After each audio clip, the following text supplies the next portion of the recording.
Saudara kasus hipertensi Papua Sebelum ulama ini dikabarkan tidak sadarkan diri karena mengidap hipertensi atau Assalamualaikum warahmatullahi wabarakatuh. Kami dari kelompok 3 akan memberikan edukasi terkait hipertensi. Apa sih hipertensi itu?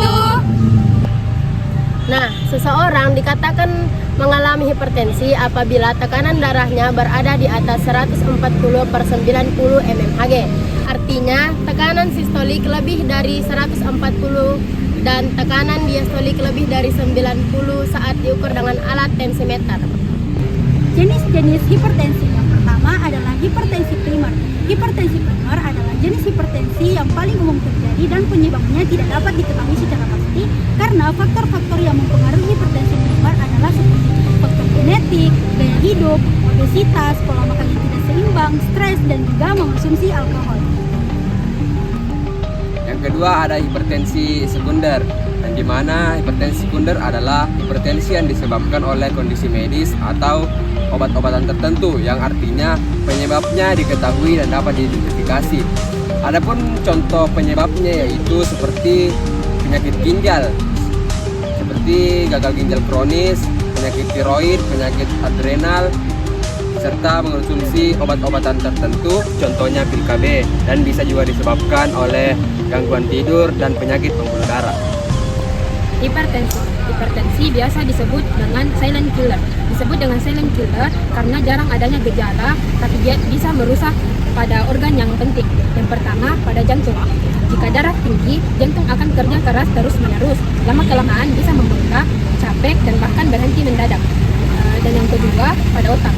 Bisa bikin stroke, gampang lupa, dan bahkan sampai pikun. Jadi otak kita sudah tidak kerja yang normal. Dan yang ketiga, pada ginjal. Ginjal bisa rusak parah dan akhirnya harus cuci darah. Ibarat filter air yang rusak dan sudah tidak menyaring kotoran lagi. Dan yang keempat, metabolik. Biasanya datang bersamaan dengan penyakit lain seperti diabetes, obesitas, dan kolesterol yang tinggi. Jadi masalahnya makin menumpuk. Dan yang kelima, kualitas hidup. Badan gampang capek, kerja dan aktivitas akan terganggu, dan biaya berobat semakin mahal. Bahkan umur bisa lebih pendek. Makanya, darah tinggi jangan disepelekan. Kita harus jaga pola makan, olahraga, dan kontrol tekanan darah supaya tetap sehat. Nah, selanjutnya, upaya pencegahan hipertensi. Upaya pencegahan hipertensi dapat dilakukan dengan cerdik. Apa sih cerdik itu? Nah, cerdik adalah kepanjangan dari cek kesehatan secara berkala, enyahkan asap rokok, rajin aktivitas fisik, diet seimbang, istirahat cukup, dan kelola stres. Kemudian, jika sudah terdiagnosa atau terkena hipertensi, maka perlu pengendaliannya dengan menerapkan perilaku patuh. Patuh itu kepanjangan dari periksa kesehatan secara rutin, atasi penyakit dengan pengobatan tepat dan teratur. Tetap diet gizi seimbang, upayakan aktivitas fisik yang aman, dan menghindari asap rokok atau zat karsiogenik lainnya.